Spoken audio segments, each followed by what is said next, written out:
പൈതലായ യേശുവിനെയും കൊണ്ട് അവൻ്റെ മാതാപിതാക്കൾ ദേവാലയത്തിൽ വരുന്നു.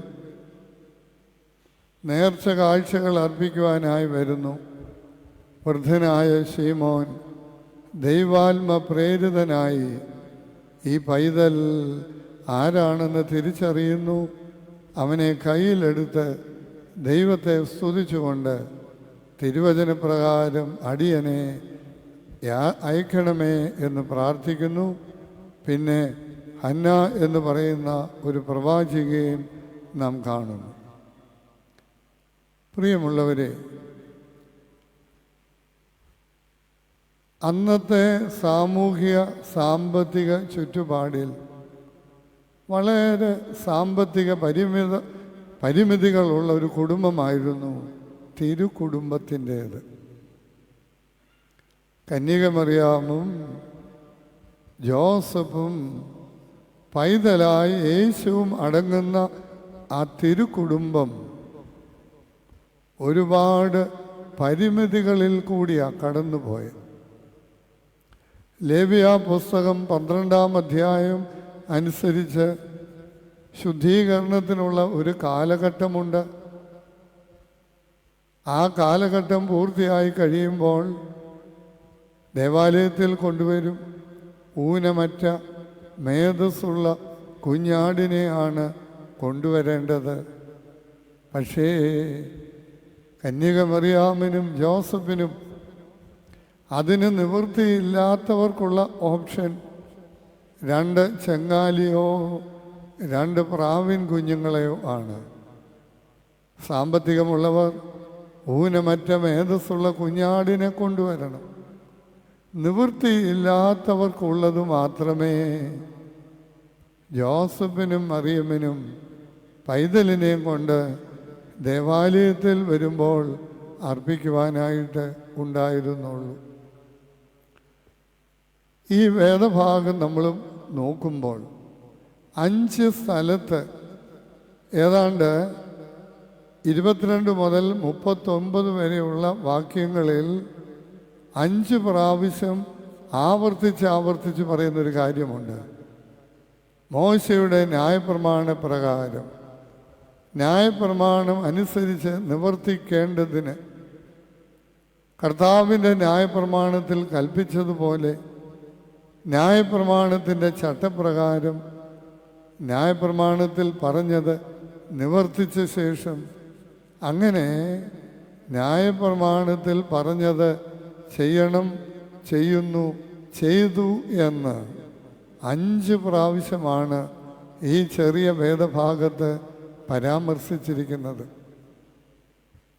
ഒരു വശത്ത് സാമ്പത്തികതയുടെ പരിമിതികൾ ഉണ്ട് എങ്കിലും മറുവശത്ത് ദൈവത്തിൻ്റെ വചനത്തിൽ, തിരുവചനത്തിൽ, ന്യായപ്രമാണത്തിൽ പറഞ്ഞ കാര്യങ്ങൾ പറഞ്ഞതുപോലെ അനുഷ്ഠിച്ചിരിക്കണം എന്ന് ഒരപ്പനും അമ്മയും കാട്ടുന്ന നിർബന്ധ ബുദ്ധിയാണ് ഞാനിവിടെ ഒന്നാമതായി വായിച്ചെടുക്കുന്നത്.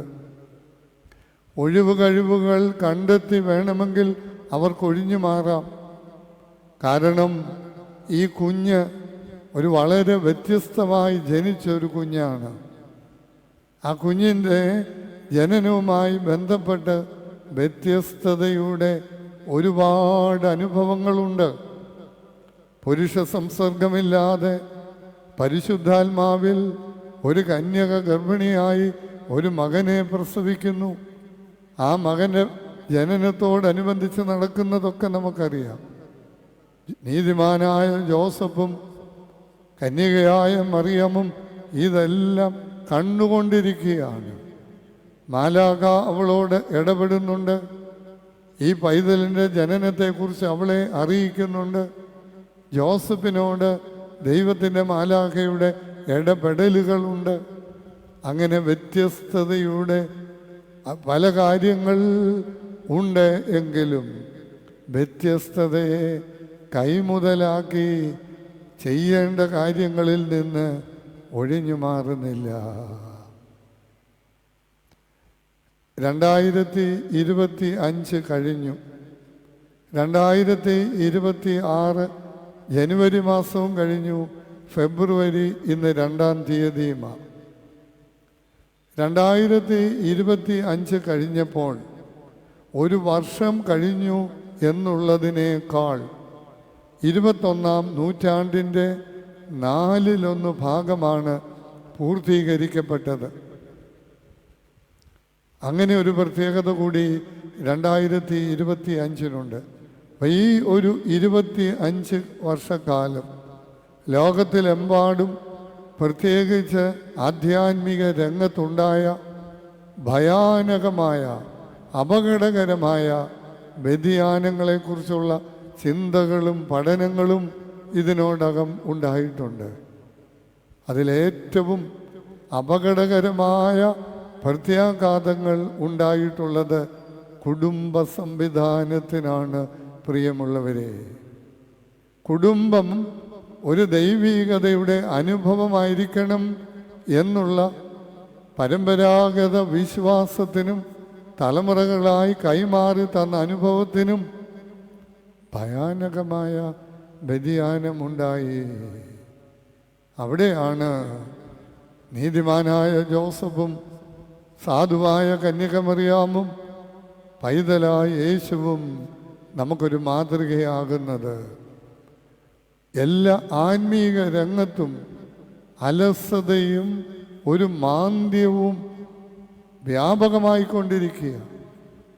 ഇൻഡിഫറൻസ്, നിസ്സംഗത, പ്രാർത്ഥനയിലുള്ള നിസ്സംഗത, ആരാധനയിലുള്ള നിസ്സംഗത, ആത്മീക അനുഷ്ഠാനങ്ങളിലുള്ള നിസ്സംഗത. ഈ കഴിഞ്ഞ 25 വർഷം കൊണ്ട് അത് കൂടുതൽ ശക്തപ്പെടുകയായിരുന്നു. എങ്ങനെയൊക്കെ ഒഴിവ് കഴിവുകൾ കണ്ടെത്തി ഒഴിവാക്കാമെന്നോ ഒഴിഞ്ഞു മാറാമെന്നോ ഇന്നത്തെ സമൂഹം ചിന്തിക്കുന്ന സമയത്ത് ന്യായപ്രമാണത്തിൽ ദൈവത്തിൻ്റെ തിരുവചനത്തിൽ കൽപ്പിച്ചിരിക്കുന്ന അനുശാസിച്ചിരിക്കുന്ന കാര്യങ്ങളിൽ അണുവിട, ഞാൻ ആ വാക്കിന് 2 അല്ല 3 പ്രാവശ്യം അടിവരയിടാനായി ഞാൻ ആഗ്രഹിക്കുക. അതിന് അണുവിട വ്യതിയാനമോ വാട്ടമോ കോട്ടമോ കുറവോ വരുത്താതെ ശുഷ്കാന്തിയോടെ അനുഷ്ഠിക്കുന്ന ഒരു കുടുംബവും അതിന് മുൻകൈ എടുക്കുന്ന ഒരമ്മയും. അമ്മമാരെ കുറിച്ച് പറയുന്നുണ്ട്, mothers are the initiators for homely spiritual activities. കുടുംബങ്ങളിലെ ആത്മീകമായ കാര്യങ്ങൾക്ക് കൂടുതൽ ഉത്സാഹവും അതിന് മുൻകൈ എടുക്കേണ്ടതും അമ്മമാരാ. അവർക്കൊരു ഉത്തരവാദിത്വം ആ കാര്യത്തിലുണ്ട്. അപ്പന്മാർക്കില്ലെന്നുള്ളതല്ല, അവരെക്കാൾ ഒരു പടി കൂടി ദൈവിക ഒരു ഭവനം എന്നുള്ള നിലയിൽ ഈ കുടുംബത്തിൽ അനുഷ്ഠിക്കേണ്ട അർപ്പിക്കേണ്ട കാര്യങ്ങളിൽ ജാഗരൂകരായി അതർപ്പിക്കുന്നതിൽ ഈ തിരുക്കുടുംബം നമുക്കൊരു മാതൃകയാകുന്നു. രണ്ടാമത്, ശിമയോൻ എന്ന് പറയുന്ന ഒരു മനുഷ്യൻ, വൃദ്ധനായ മനുഷ്യൻ, ലോകത്തിൻ്റെ രക്ഷകനെ കാണാതെ മരിക്കുകയില്ല എന്ന് ദൈവാത്മാവിൽ തിരിച്ചറിഞ്ഞ് ദേവാലയത്തിൽ പൈതലിനെ കൊണ്ടുവരുന്ന സമയത്ത് ദേവാലയത്തിനുള്ളിൽ വരുന്നതും പൈതലിനെ കൈകളിലെടുത്ത് ദൈവത്തെ സ്തുതിക്കുന്നതും. അവിടെ ശിമയോൻ്റെ ഒരു പ്രാർത്ഥനയുണ്ട്, തിരുവചനപ്രകാരം അടിയനെ ഇപ്പോൾ വിട്ടയക്കണമേ.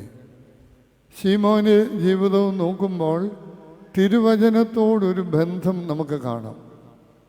തിരുവചനപ്രകാരം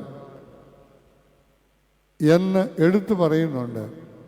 ദീർഘകാലം ക്ഷമയോടെ കാത്തിരിക്കുക, ക്ഷമയോടെ കാത്തിരുന്ന ശിമയോന് എന്തിനു വേണ്ടി കാത്തിരുന്നുവോ അത് കൺകുളിർക്കെ കാണുവാനും കയ്യിലെടുത്ത് ദൈവത്തെ സ്തുതിക്കുവാനും നല്ല ഒരു ജീവിത അവസാനം പ്രാപിക്കുവാനും ശിമയോന് സാധിച്ചു. പ്രിയമുള്ളവരെ, ലിവിങ് വിത്ത് ഫെയ്ത്ത്ഫുൾ എക്സ്പെക്റ്റേഷൻ. ശിമയോൻ വെറുതെ അങ്ങ് ജീവിക്കുകയല്ല, ലിവിങ് വിത്ത് വിശ്വസ്തയോടുകൂടിയുള്ള ഒരു നോക്കിപ്പാർക്കലിൽ. നമ്മൾ ഓരോ പ്രാവശ്യവും വിശ്വാസ പ്രമാണം ചൊല്ലുമ്പോഴും ഈ നോക്കിപ്പാർക്കലാണ് ഏറ്റു പറയുന്നത്. മരിച്ചുപോയവരുടെ ഉയർപ്പിനും, ബാക്കി പറയാമോ, വരുവാനിരിക്കുന്ന ലോകത്തിലെ പുതിയ ജീവനുമായി ഞങ്ങൾ നോക്കിപ്പാർക്കുന്നു. അതുകൊണ്ടാണ് സഭയെ കാത്തിരിപ്പിൻ്റെ സമൂഹമെന്ന് വിളിക്കുന്നത്. അനുദിന ജീവിത കാര്യങ്ങളിൽ മാത്രമല്ല, ഒരു വലിയ പ്രതീക്ഷയുടെ, പ്രത്യാശയുടെ സമൂഹം കൂടിയാണ് മരിച്ചുപോയവരുടെ ഉയർപ്പിനും വരുവാനിരിക്കുന്ന ലോകത്തിലെ പുതിയ ജീവൻ. അത് ശീമോൻ്റെ ജീവിതം വ്യക്തമാക്കുന്നുണ്ട്. Living with faithful expectation. വിശ്വസ്തമായി പ്രതീക്ഷയോടെ ജീവിച്ച ഒരു മനുഷ്യനായിരുന്നു. പിതാക്കന്മാർ പഠിപ്പിക്കുന്നത് ഈ ലോകത്തിലെ ജീവിതം എന്ന് പറയുന്നത് it is a preparatory period for the life to come. വരുവാനിരിക്കുന്ന ലോകത്തിന് ഒരുങ്ങുവാനും അതിനുവേണ്ടി ശ്രദ്ധയോടെ ജാഗരൂകരായി കാത്തിരിക്കുവാനുമുള്ള കാലമാണ് ഈ ലോകത്തിലെ ജീവിതം. ശീമോൻ അവിടെ നമുക്ക് ഒരു ഉദാത്ത മാതൃകയായിരുന്നു. തിരുവചനപ്രകാരമുള്ള അനുഷ്ഠാനങ്ങളിൽ ജാഗരൂകരായ തിരുക്കുടുംബം, തിരുവചനപ്രകാരമുള്ള പ്രതീക്ഷയോടെ കാത്തിരിക്കുകയും അതിൻ്റെ നല്ല ഫലം കൺകുളിർക്കെ കാണുവാനും കൈകളിലെടുത്ത് ദൈവത്തെ മഹത്വപ്പെടുത്തുവാനും ഭാഗ്യം കിട്ടിയ ശിമോൻ ഈ രണ്ട് അനുഭവങ്ങളെ കൊണ്ട് നമ്മുടെ ആധ്യാത്മിക ജീവിതത്തെ ശ്രേഷ്ഠതപ്പെടുത്തുവാൻ ദൈവത്തിൻ്റെ ആത്മാവ് സഹായിക്കട്ടെ.